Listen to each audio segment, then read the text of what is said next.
Hey friend, please subscribe. 1 second for you. Big deal for me. The night it started, the lake-effect snow was coming in sideways, thick enough to blur out the porch light and stick to the windows like frosting.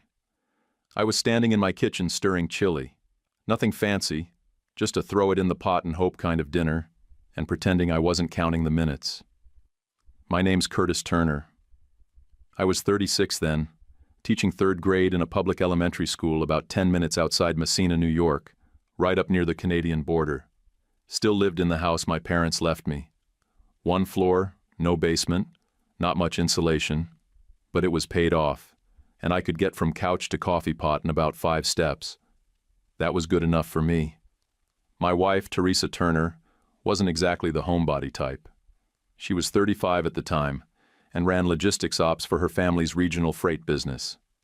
She spent more time at off-site conferences than I spent sleeping. Sometimes she'd text from Pennsylvania, sometimes Connecticut, once from St. Louis like it was no big deal. I'd quit asking questions years ago.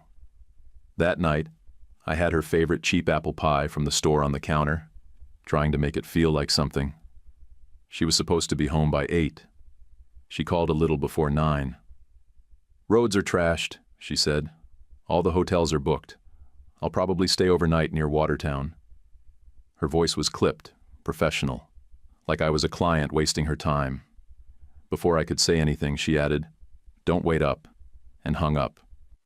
Quick note: before listening, share in the comments which city or country you're watching from. And let's continue. I just stood there, holding the phone like an idiot. I didn't believe the hotel thing. Teresa always had a plan. Always. If she was stuck, it was because she wanted to be. 20 minutes later, somebody banged on the front door. Not a polite knock. 3 hard thumps.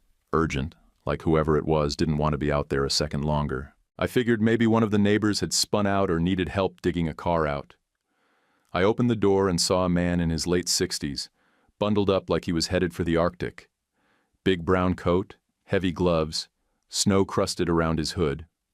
Beside him sat a golden retriever, tail thumping slow, snow packed around his legs like he'd been out a while.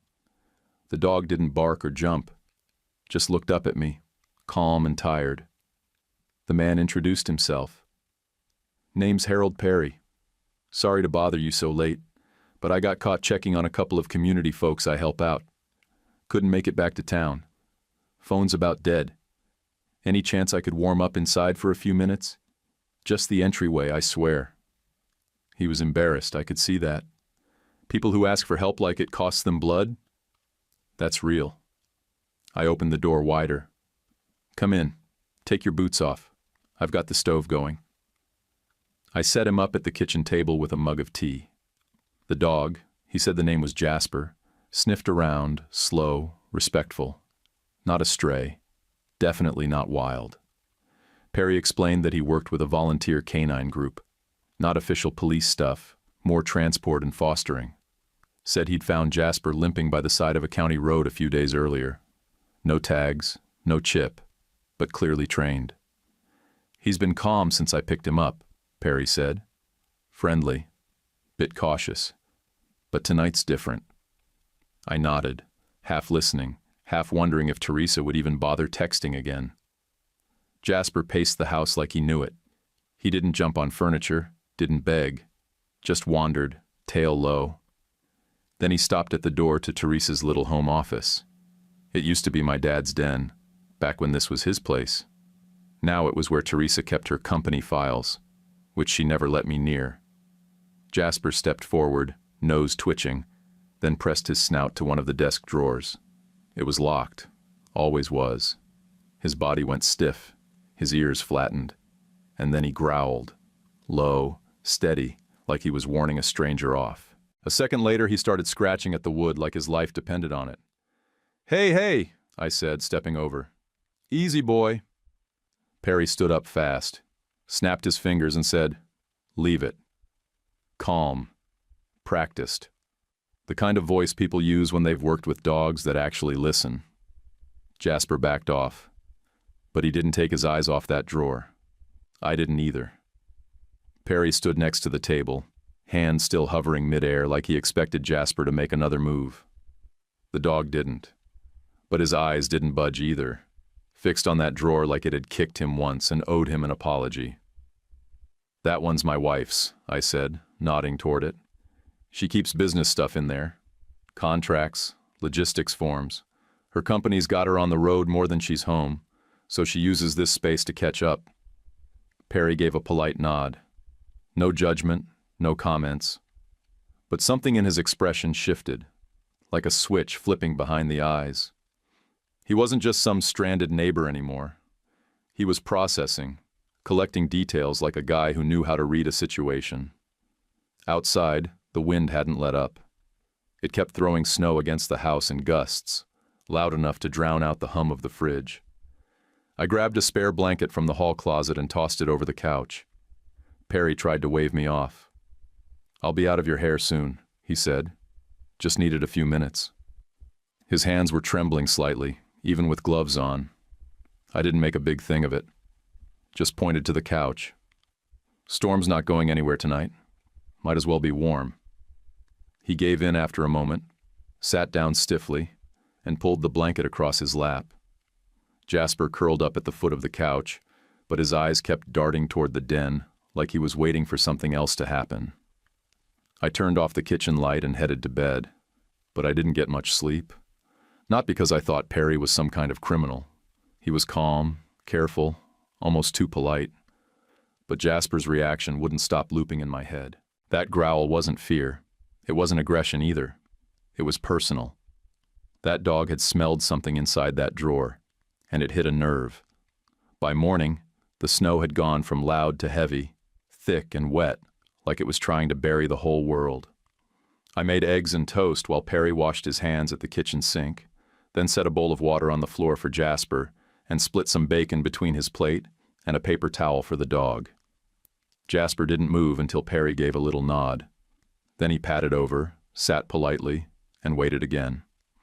The kind of training that doesn't happen in a backyard. That dog had lived with someone who cared. Not just put food in the bowl kind of care. Real, structured care. "Used to help with canine events," Perry said casually. "Searches, fundraisers, community days. I'm not a cop or anything. Just an old guy who likes being useful." He scratched Jasper behind the ears and added, "Whatever he picked up in that drawer, it wasn't paper. I've seen this before. That was memory. Association." I nodded, but I didn't say anything. My stomach had been in knots since before sunrise. Perry stood up, pulled an index card from his wallet, and wrote a number on it with blocky, careful handwriting. Then he handed it to me and said, "If you hear anything about a missing golden retriever, give me a ring. I'll keep asking around." As he zipped up his coat, he gave me a look. Not pity, not warning, just direct. "And if your wife asks about the dog's behavior, tell her I startled him.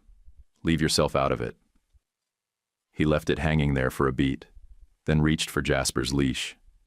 The dog didn't resist, just trotted beside him with that calm gait, like nothing had ever happened.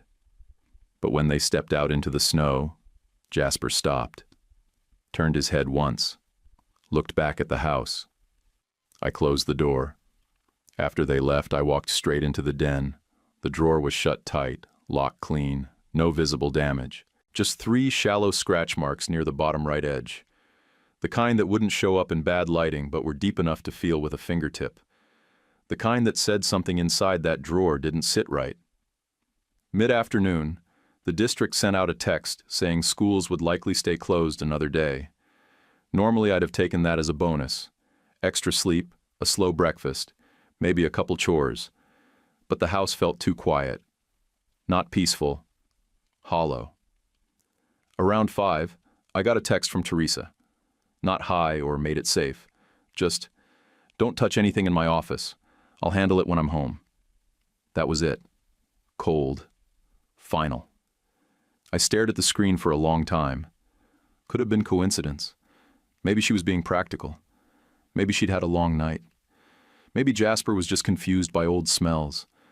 But I'd been married to that woman for over 6 years. I knew the difference between routine and reaction, and that text wasn't routine. I didn't respond. I walked to the kitchen, took Perry's index card off the table, and slid it into the front of a worn notebook I kept in the drawer where we used to stash coupons. I'd stopped using it after we got married. But something about holding it again felt right. I wasn't about to start snooping through Teresa's stuff. Not yet.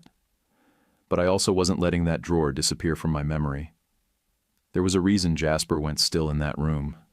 I didn't know what was inside, but from that night forward, I was paying attention.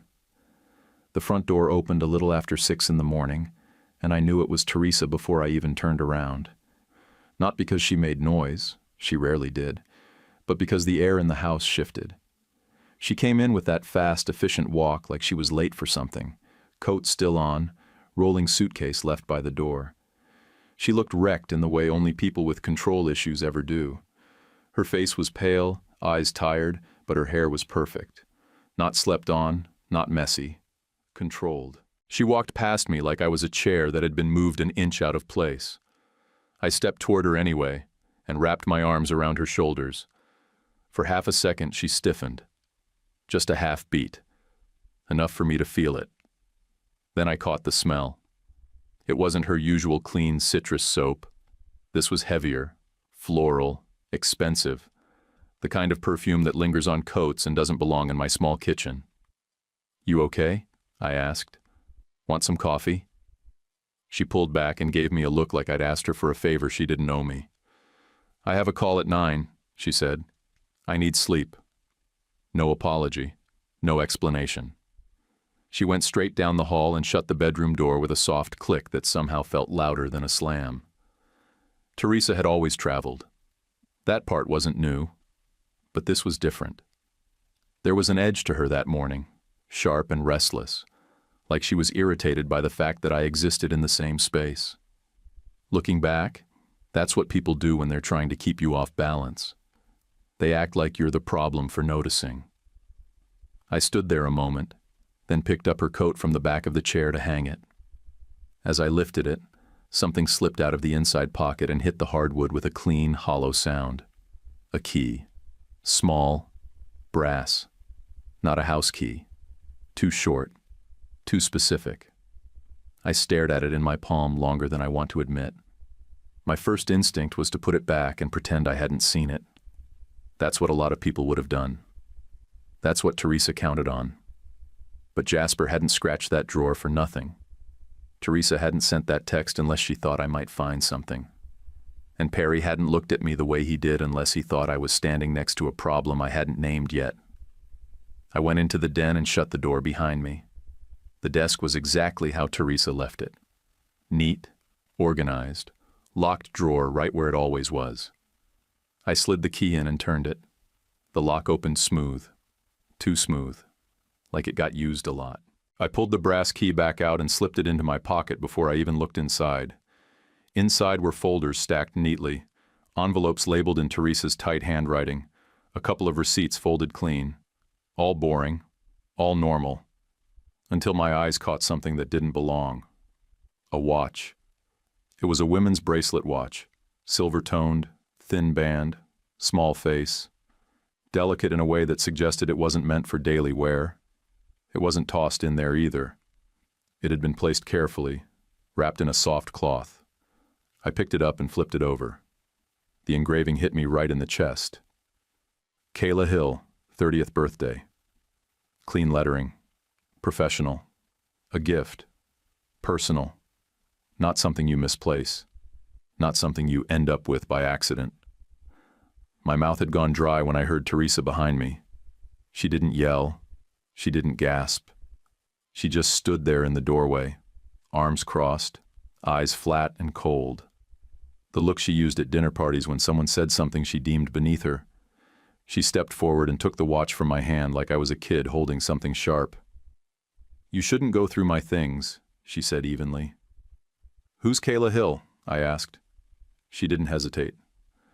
"Nobody you need to know." "That's engraved," I said. "That's not paperwork." Her jaw tightened just a bit. Then she smiled. Not a warm smile. a controlled one. "You're paranoid," she said. "Living in this house has made you small. You sit here all day with kids and snow days and you invent drama because you're bored." I felt the hit land, but I didn't step back. "Where did you get it?" I asked. She slid the watch back into the drawer and locked it with her own key, a practiced flick of her wrist. Then she looked at me like she was explaining something obvious. "If you ever go through my things again," she said, "I'll make sure people understand you're not stable. I've already had concerns about you for a while." The threat was clean, calm, meant to sound reasonable. She paused, hand still on the drawer, and added almost casually, "If anyone asks, you've never seen that watch." I stared at her, waiting for something. Guilt, anger, anything human. Nothing came. She walked past me and back down the hall, leaving the den door open behind her like she wanted me to sit with it. I didn't follow her. I stayed there, listening to the quiet, the sound of the lock clicking again in my head. I made sure the brass key was still in my pocket and closed the den door myself. By the time I shut the den door, I knew something had changed between Teresa and me for good. But I didn't have time to dwell on it. School reopened 2 days later, and when I walked into the building, it smelled like wet boots and cheap hand soap. The kind of cold weather funk that clings to public school hallways. That's when I met Zach. New kid, 10 years old.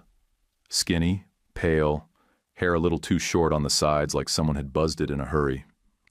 What stood out, though, was his expression. Calm, quiet, and dead tired. Not in a sleepy way. This was the kind of tired you see on guys waiting at the DMV with overdue child support and no backup plan. He didn't smile when I introduced him to the class. He nodded like he'd already been through it a dozen times and didn't expect it to go well. And he was right. My class had a few kids who liked to push buttons, just to see what happened. They noticed Zach's silence immediately, like it was an invitation.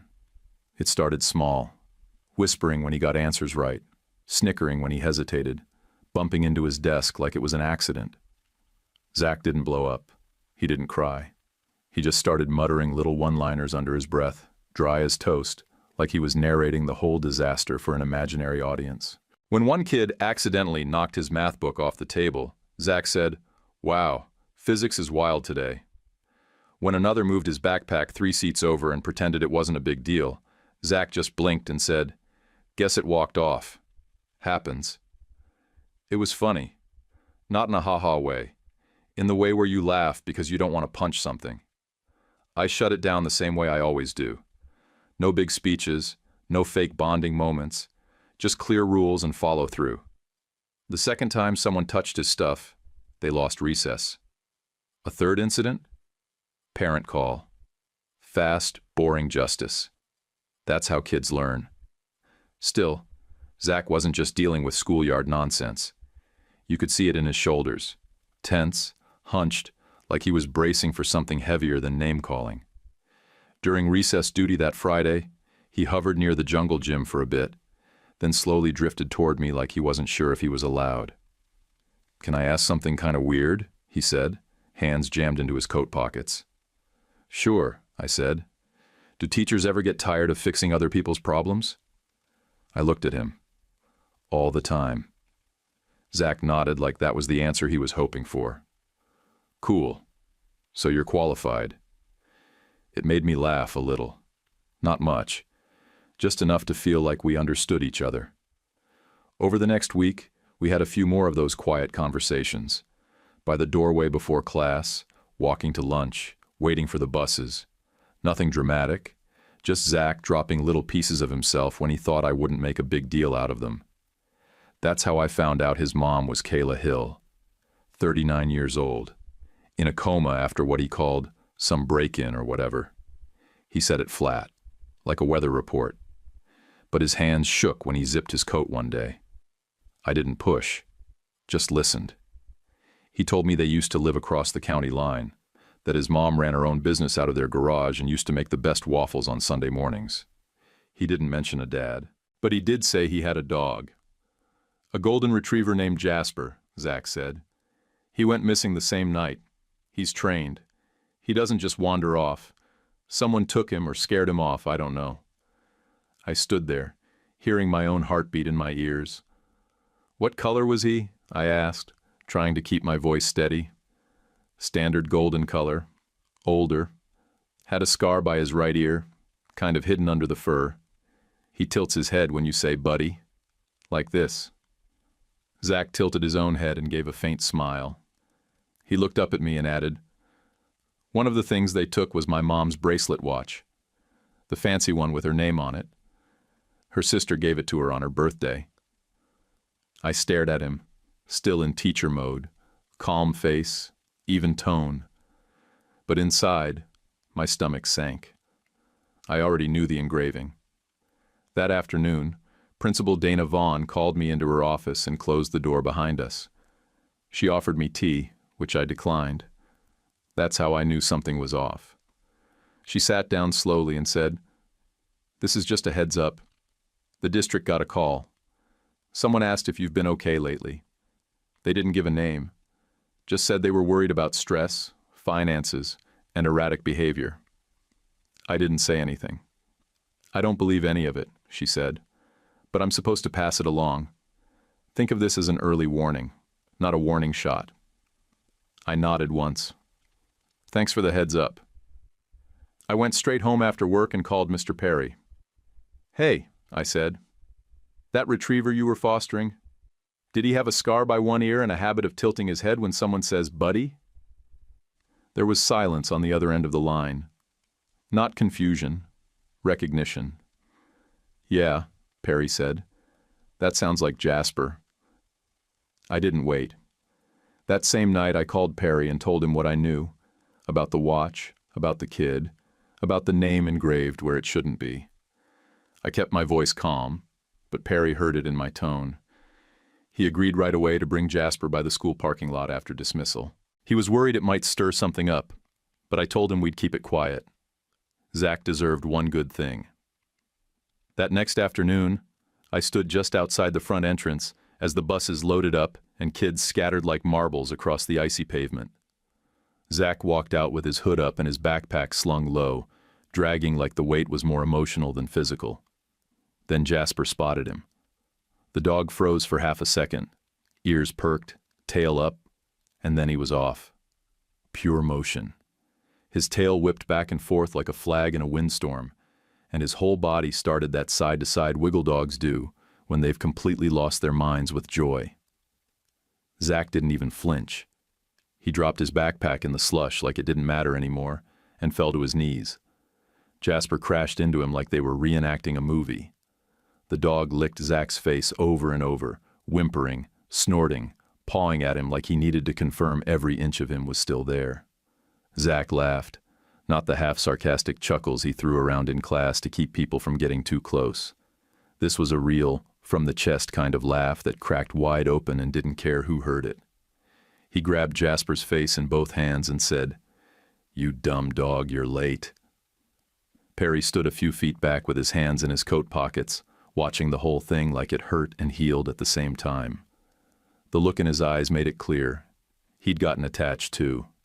Probably more than he'd planned to. I clapped Perry on the shoulder. "You did the right thing." He gave a small nod. "Kid needs him more than I do, but I can keep him for now.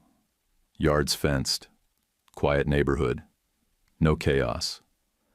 Zach looked up from where he was still crouched on the ground, wiping his wet face on his sleeve. "So Jasper's doing a sleepover with a grandpa? That's weirdly perfect." I smiled. "Let's get you home. Sidewalks are still a mess." We walked together through the slush and snow melt, past the salt-stained curbs and piles of gray snowbanks that hadn't melted yet. I called the emergency contact listed in Zach's file while we walked. No surprises, no crossing lines. I just wanted someone to know I was bringing him straight home. Zach kept up a steady stream of jokes the whole way. He talked about how Jasper used to fart loud enough to scare himself, how his mom once made pancakes shaped like dinosaurs but accidentally gave one 3 heads, how he used to give Jasper little missions to deliver socks between rooms. He was trying to keep it light, but his eyes stayed serious. At his place, The porch light was already on. A two-story house, dark red shutters, cracked concrete steps. The kind of house that wanted to look warm from a distance but didn't feel it up close. Reese Gray answered the door. Late 40s maybe. Clean cut in the artificial way. Fresh shave, combed hair, teeth too white. He had the kind of face that looked like it came from a photo on a real estate sign, like he'd practiced his smile in a mirror and stuck with the version that sold the most. "Hey there," he said, shaking my hand just a little too long. "Curtis Turner, right? Buddy, thank you for walking him home. Appreciate it." He called me buddy twice in the same sentence, like he thought it would smooth something over. Zach slid past him without a word and went straight to the kitchen, probably to grab food or disappear upstairs. Reese kept smiling. Kayla handled most of the finances, but now I'm keeping things afloat best I can. Doctors, bills, lawyer stuff. All of it. It's been a rough season, but we're getting through. He wanted to sound like the hero, like he was holding everything together single-handed. But the way he said we made it clear he wasn't talking about Zach. When I mentioned Jasper, gently, Reese shrugged. "Dog's a liability," he said. "They shed, they bark, insurance hates them. Kids get attached and then it's Heartbreak City. You get it. Risk exposure's the last thing I need right now." He said it like he was describing a busted garage door. Not a living creature. Not a kid's best friend. Behind him, Zach stood in the doorway to the kitchen, arms crossed, face flat. He didn't say anything until we stepped outside. As we walked down the block, he muttered, "He hates Jasper because Jasper didn't like him." I glanced sideways. "Jasper's a good judge of character," Zach added. "Better than most adults." A minute passed in silence, just the crunch of boots on packed snow. Then Zach spoke again, softer this time, testing me. "The night my mom got hurt, I was under the bed. I saw boots, big, heavy, not the guy's face, just the boots. I didn't say a word. I let him keep going. 'Reese has the same ones,' he said. 'I know it doesn't prove anything. Could be a coincidence, like how it's a coincidence your wife is never home.'" He blinked hard and looked away. "Sorry. That was a bad joke." I didn't answer. I just walked him to the end of the street and watched him go inside. That night, I sat on the edge of my bed with the lights off for a long time.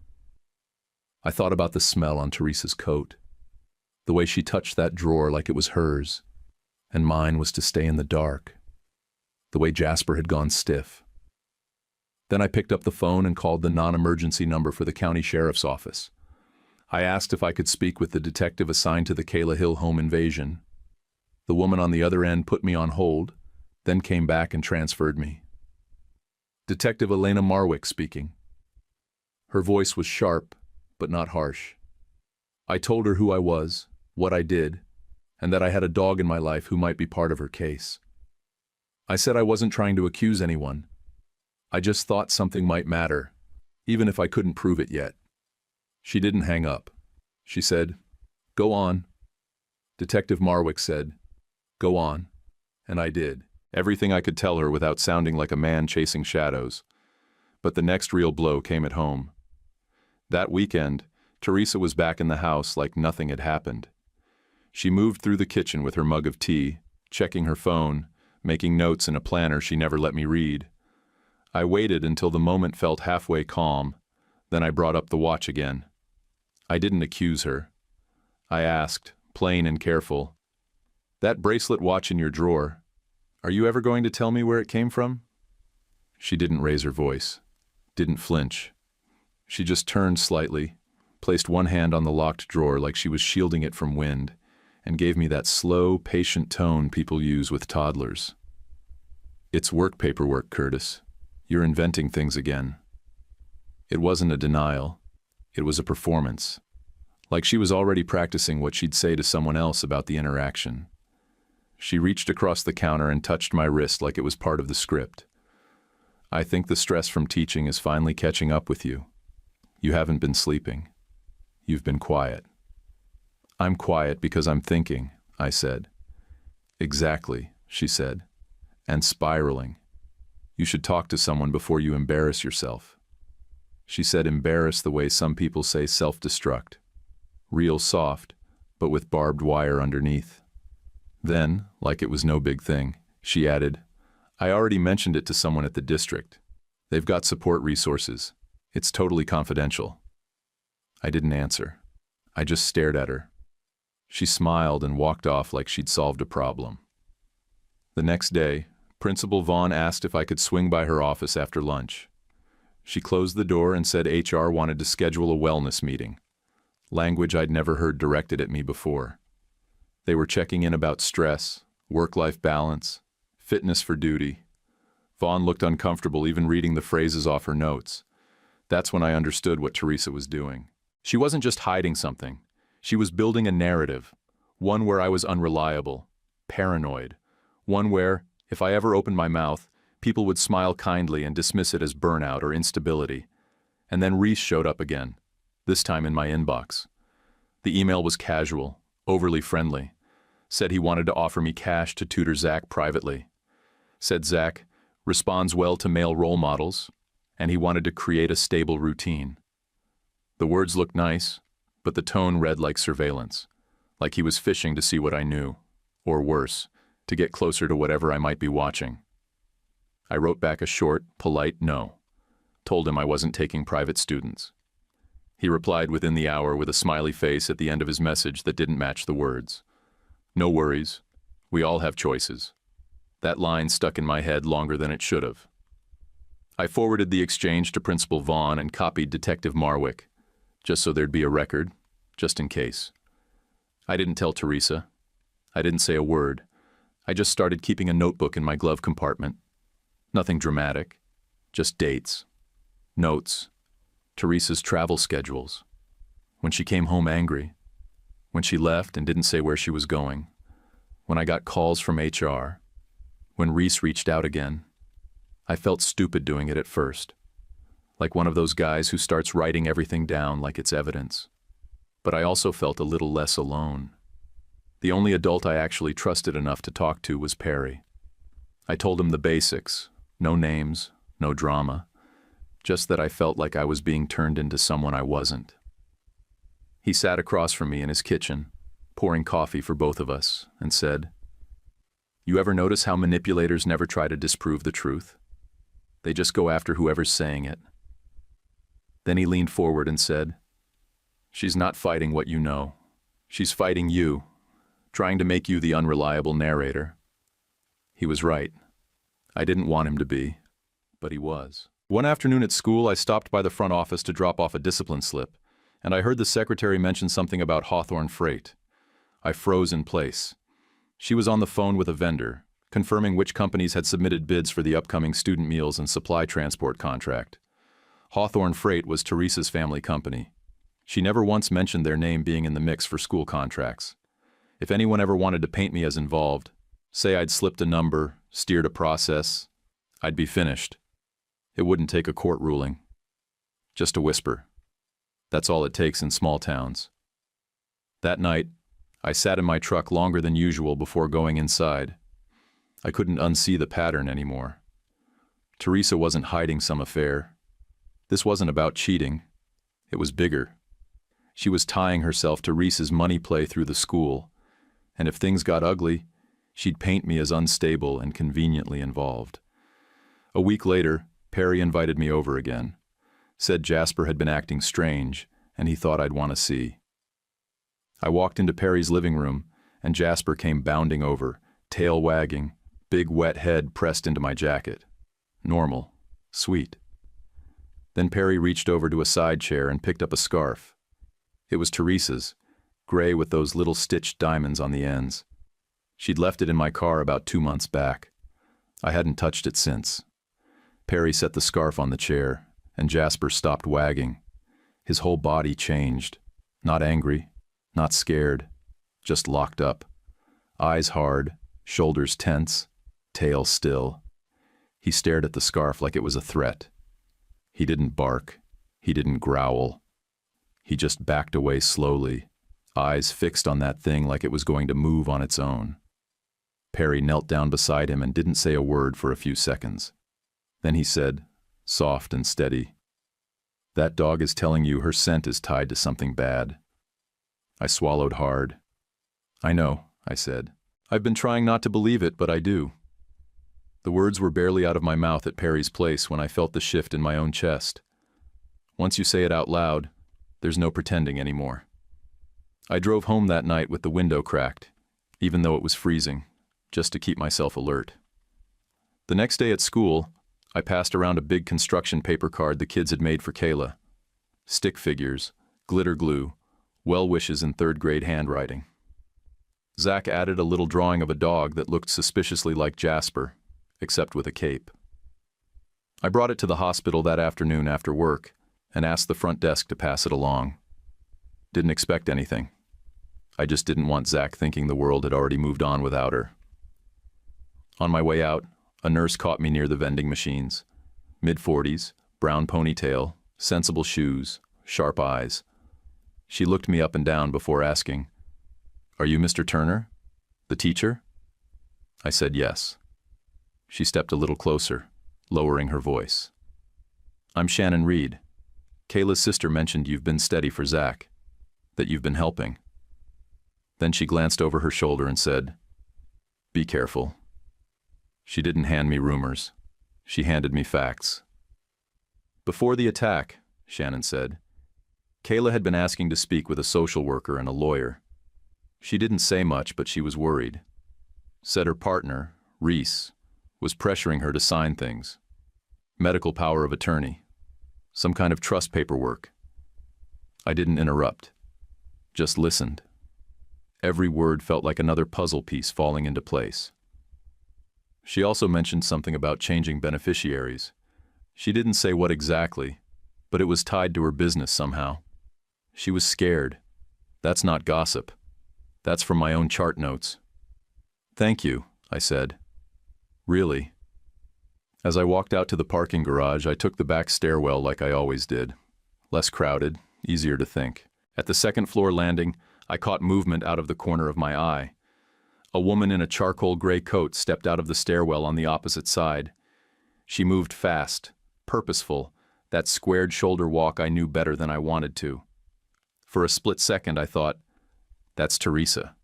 Same height, same gait, same tilt of the head when checking her phone. I didn't chase her, didn't yell her name, just kept walking, slower now, watching as she got into a dark SUV and pulled away like she had someplace more important to be. 2 days later, I mentioned it to Detective Marwick on the phone. She checked the visitor log and a hallway camera. Next call I got, she confirmed it. Teresa had been there that same afternoon. No known connection to Kayla, no stated purpose, just present. So no, I wasn't losing it. My gut wasn't spinning stories. I had receipts now. Zach gave me another one, and he didn't even mean to.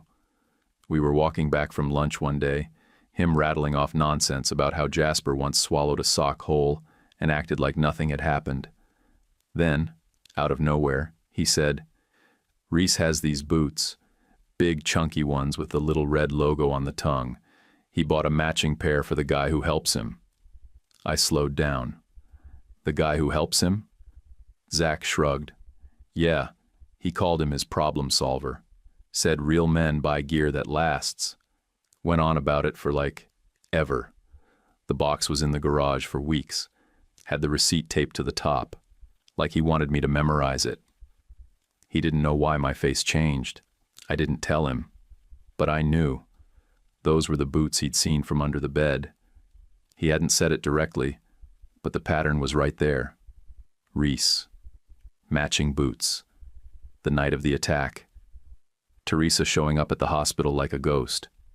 I told Perry everything. Every single piece. He didn't flinch. He just said, "You need to stop playing defense." So I made a move. Bought a dash cam at the Walmart across the highway. Cheap model. Nothing fancy. Mounted it in my truck with adhesive strips and pointed it straight down my driveway. If Teresa or Reese wanted to try something on home turf, I'd have timestamps and video. No more hearsay. No more he said, she said. Funny thing, right after that, Teresa started acting sweet. Not fake sweet, professional sweet, like a company rep handling a high-risk client. She made dinner, asked about my class, even offered to go for a drive together one night to reset things. I didn't trust a second of it. That's the thing about manipulators. They always smile when they're loading the second bullet. The day after she made spaghetti and asked about my lesson plans, I got another HR email. Mandatory evaluation. Concerns raised. Formal tone. Time-stamped exactly 24 hours after Teresa had cooked dinner for the first time in 3 months. I sat in the staff bathroom for 10 minutes after reading it, just staring at the floor tiles. She wasn't trying to argue with me anymore. She was trying to disqualify me. Discredit, deconstruct. If she could make enough people believe I was unstable, she wouldn't need to win an argument. My truth would just sound like noise. And if she pushed hard enough, long enough, I might actually crack under the weight of trying to explain it. Perry called that night and asked if I wanted to stop by. Said Jasper was being strange again. When I got there, Perry didn't put on a show. He just confirmed what I'd already seen before.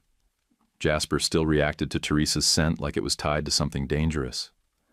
Perry looked me straight in the eye and said, "You don't have to convince everyone. Just one person who can prove it matters." "You don't need to lie," I told Marwick. "I've seen the watch, I've held it, and she told me to pretend I hadn't." I gave her every detail I had. The drawer, the text, the pressure, and the slow smear campaign Teresa had been building to make me look unstable. Marwick didn't flinch. She didn't pat me on the back or promise I was brave. She just said, "If they're trying to retrieve evidence, they'll come back for it." Then she asked if I'd cooperate with a controlled setup.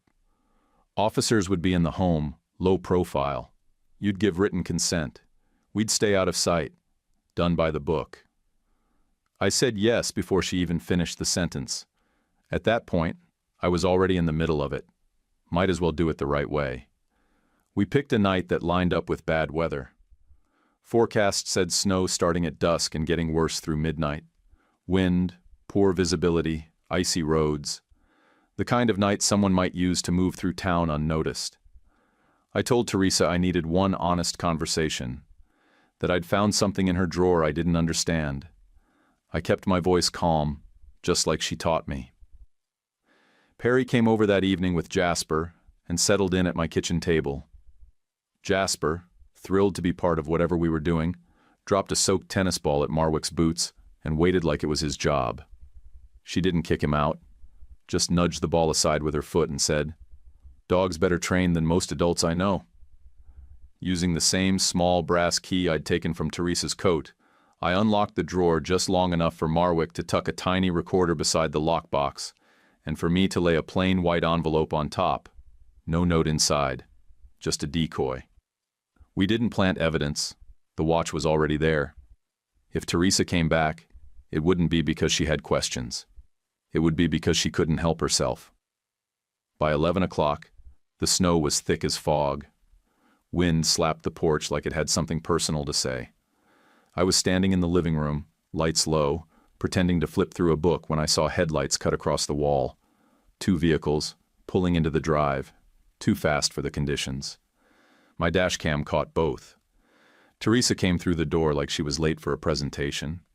She didn't knock. She used her key, stepped in, and shut the door behind her like this was her place, and I was the guest. Then Reese walked in behind her. Seeing him in my house made my stomach turn. He didn't even hesitate. Looked around like he was already mentally redecorating. He whispered something low to Teresa. Couldn't catch the words, but the way he hovered behind her, it wasn't nervous. It was coordinated. Teresa didn't even glance at me. She went straight down the hallway toward the den. Reese followed close, voice still low. I stepped forward enough to hear one line clearly. "He's supposed to be asleep," Teresa hissed. That's when I knew. This wasn't cleanup. This was control. They weren't afraid of what I might do. They were afraid of what I already knew. Jasper heard her too. The moment she touched the drawer handle, he lost it. Barked sharp and hard, lunged forward. Perry had to grip the leash with both hands. Jasper wasn't being aggressive. He was trying to alert. That bark wasn't noise. It was danger. I didn't need to play dumb anymore. I stepped into the hallway and said, clear and loud, "What are you doing?" Teresa turned around slow, face still neutral, eyes cold. "Curtis is having an episode," she said flatly. "He's been under stress. He's imagining things." Reese stepped toward me, jaw set, chest puffed slightly, just enough to try and rattle me. "Easy, buddy," he said. "Let's not escalate things." And that's when Marwick stepped in. She and another officer moved in from the back hallway. Coordinated, quiet entry, just like she'd promised. Teresa froze, not in panic, but in irritation. Her face didn't show fear. It showed inconvenience. Marwick raised her hand and said, "Ma'am, step away from the drawer." But Teresa didn't. She yanked the drawer open fast, grabbed a cloth-wrapped object, and shoved it into her tote bag like she'd done it before. That was the tell. She didn't hesitate. She knew exactly where it was, exactly how it was packed. There was no searching, no guessing. Marwick moved fast. "Set the bag down," she ordered. Teresa tried to play calm, like she was just holding her own property, but Marwick already had gloves on and a body cam rolling. She opened the tote, pulled out the cloth, unwrapped it. Inside, the engraved bracelet watch. Kayla Hill, 30th birthday. But that wasn't all. Tucked beside it was a cheap flip phone, one of those throwaway burner models you buy with cash at a gas station. Marwick turned it on, scrolled quickly, then held it out for the other officer to witness. Message threads, names, dates, location pings, references to cash transfers, and a final note that said, "Get the dog out first. Makes her look weak. No witnesses." Perry hadn't moved. Jasper had gone quiet again, eyes locked on Teresa, tail low. He didn't need to bark now. The house was speaking for itself. Marwick photographed everything on her body cam, logged it out loud for the recording. Time, date, contents. Then she turned to Teresa and said, "You have the right to remain silent." Teresa didn't resist, but she did try one last move. "I want it on record," she said, smooth as ever, "that Curtis planted all of this. He's been erratic, unstable, you'll see. But that's why we'd done it this way. The dash cam, the audio recorder, Perry, Marwick, even Jasper. They could try to spin a story, but the timeline couldn't be bent. Not this time. The body cam footage, the dash cam timestamps, the messages on the burner phone, they all did their job. But that didn't mean I walked into school the next day like a man cleared. That's not how it works in a town like ours. People don't wait for court dates. They pick a version of the story that makes sense to them, then pass it around like a casserole. For 2 solid weeks I could feel it. Parents hesitating at pickup, colleagues pausing too long in the copy room, kids whispering just loud enough for me to hear, then going quiet when I turned around. HR still made me sit through their little wellness meeting. Nothing personal, just protocol. Teresa being arrested didn't cancel the paper trail she'd spent months building. She'd played it smart, planted doubt before I had a chance to get ahead of it. Bureaucracy doesn't care that your wife is wearing an orange jumpsuit. It cares about liability. Principal Vaughn was the exception. She looked me in the eye, didn't fake a smile, and said, "I'm glad you're still standing. Most wouldn't be." Zach stuck close, in the way only kids know how to do without making it obvious. He'd hang around after the bell, pretend he forgot something, then wander up to my desk with some weird fact about frogs or a joke that didn't quite land. One afternoon he said, "If anybody says you're the bad guy, I'll tell them my dog disagrees." I laughed harder than I'd laughed in months. About 3 weeks after the arrest, I got a call from Marwick. "Kayla's awake," she said. "Not fully steady, but aware." She asked about her son. I asked if I could visit, just once, to bring back something to Zach. Some proof that his mom was still his mom. Marwick cleared it with the hospital. I went in after school, no badge, no formality. Just a plain visitor's sticker on my chest and a get-well drawing Zach had made that morning, with a superhero mom and a dog flying next to her. Kayla looked smaller than I expected, hollowed out from weeks of tubes and silence. But her eyes were sharp, awake, watching. I handed her the drawing and said, "Zach wanted you to have this." She didn't smile right away, but her hand tightened just slightly on the page, and her eyes didn't leave it. She whispered, hoarse but clear, "He's okay?" "Yeah," I said. "He's got good people watching out for him." She closed her eyes and breathed in slow, like she was finally allowed to. Then she looked straight at me and said, "She was there, Teresa. I know her voice." She couldn't speak for long, but she told me what mattered. Teresa wasn't a stranger to her. Their companies had overlapped. Teresa had tried to pitch some kind of partnership, something Kayla said smelled wrong from the start. She'd rejected it. Teresa hadn't liked that. "She doesn't yell," Kayla said. "She speaks low, sharp, like she wants to be the last voice in the room." Those were the exact words Teresa had used on me too many times to count. Later, Marwick explained the full picture. Reese hadn't just wanted money. He wanted full control, legal power, medical authority, access to assets. If Kayla died, he got it all. If she stayed in a coma, same thing. The plan worked either way, as long as nobody questioned it too soon. And if anyone did, make them look unstable. Teresa's family tried to pressure the county at first. Donations, old favors, whispers about reputation. But the burner phone, the messages, the recovered watch, that was a clean chain. One broken link, and it all unraveled. The school district pulled Hawthorne Freight from the transportation bid without making a scene. But locally, everyone knew. Teresa's name had weight before. After the arrest, that weight snapped the rope. People stopped returning her family's calls, stopped pretending they didn't see the cracks. Teresa filed for divorce from jail.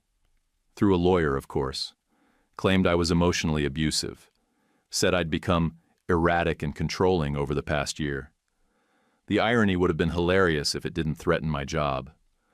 With Kayla's statement, plus the dashcam footage showing Reese and Teresa arriving at my house together, Marwick helped me get my name cleared, officially. District HR backed off. The letter in my file got sealed. I didn't throw a party, but I slept through the night for the first time in months. Perry kept Jasper while the court sorted out Zach's living situation. Kid custody cases move slow, even when the facts are obvious. But Jasper didn't seem to mind. He handled it all the same way he always had, with a wagging tail, a slobbery tennis ball, and a kind of unshakable loyalty that made the worst days seem less impossible. He'd gotten all of us through the worst season of our lives. By late spring, the ice finally gave up, and the sidewalks stopped trying to break ankles. People in town went back to smiling like they hadn't spent the winter watching each other through fogged-up windows, wondering who was lying. Teresa and Reese were still bouncing between hearings. My divorce paperwork crawled along behind them, slow and overpriced, like every legal thing in America. But the first real win? It wasn't dramatic. It wasn't some big courtroom moment or public apology. It was the afternoon Principal Vaughn knocked on my classroom door, handed me a sealed envelope and said, "HR's closing everything out. No action taken. You handled a hard year with more patience than most people have." Then she nodded once and walked away. I sat in my truck in the lot for a solid 10 minutes after that. Didn't cry, didn't scream. Just breathed like I'd been holding it for months without noticing. Kayla started rehab a week later. I checked in without hovering. Recovery wasn't clean or smooth. She'd get dizzy from standing too long, then insist on doing the next rep anyway. She reminded me of the kids in my classroom who hate being told when to slow down. Strong, stubborn, and full of fight. Zach moved in with Kayla's sister while she got steady on her feet again. He still came by my room before the bell some mornings, acting like it was no big deal. He'd toss out a fact about volcanoes or ask if I knew that platypuses didn't have stomachs. I'd nod, play along. Outside, like clockwork, Perry and Jasper would be waiting in the pickup loop. Jasper always wagging. Perry always sipping coffee and watching the world like he'd seen it all already. Perry surprised me. He never overstepped, never acted like a stand-in dad. He just showed up. Dog walks, quick check-ins, small moments that stacked up into something steady. When Zach made a joke that landed too sharp, covering a bad day, Perry was the one who put a hand on his shoulder and let the silence do the work. The sentencing hearing came in early June. Teresa came in with her hair flat-ironed and her lawyer voice on, like she still believed this was a misunderstanding. Reese looked like a man who couldn't figure out why the con didn't land. I didn't go up there to deliver a speech. When the judge asked if I had anything to say, I stood and said, "You tried to turn my life into a story nobody would believe, and it didn't work." Then I sat back down. That was enough. Teresa lost her board seat at the family company once investigators started tracing her side deals with Reese. Every hand she thought would protect her turned to stone. Her name stopped meaning power. Reese's little empire of control fell apart the second Kayla lived and remembered. Lies make noise, but they don't hold up once the facts show up. Kayla and I didn't jump into anything. We weren't playing house. We didn't light candles and pretend it was fate. But we built trust slow. Me helping with Zach's homework, her letting me drive her to therapy appointments when her balance was off. We had dinners where nobody raised their voice. That was enough for now. I kept the house. Not because it was a win, but because it was mine. The one place Teresa couldn't spin into a false version of me. I repainted the den, changed the drawer lock. It wasn't revenge. It was air. By the start of the next school year, Zach smiled more. Jasper kept being a goofball who acted like every stick in the yard was a trophy. And me? I got back to being what I've always been, a stubborn man who doesn't quit, especially when a kid's watching to see what that looks like. Before you head out, let me ask you this. If someone tried to rewrite your truth, would you stay quiet or fight back? If you've got hype, please tap it to support the video and help it reach more people. Please subscribe and like. It really matters. And leave a comment with your take, even just good story. Love you guys. YouTube picked this for you. Tap it. Let's see if they guessed right.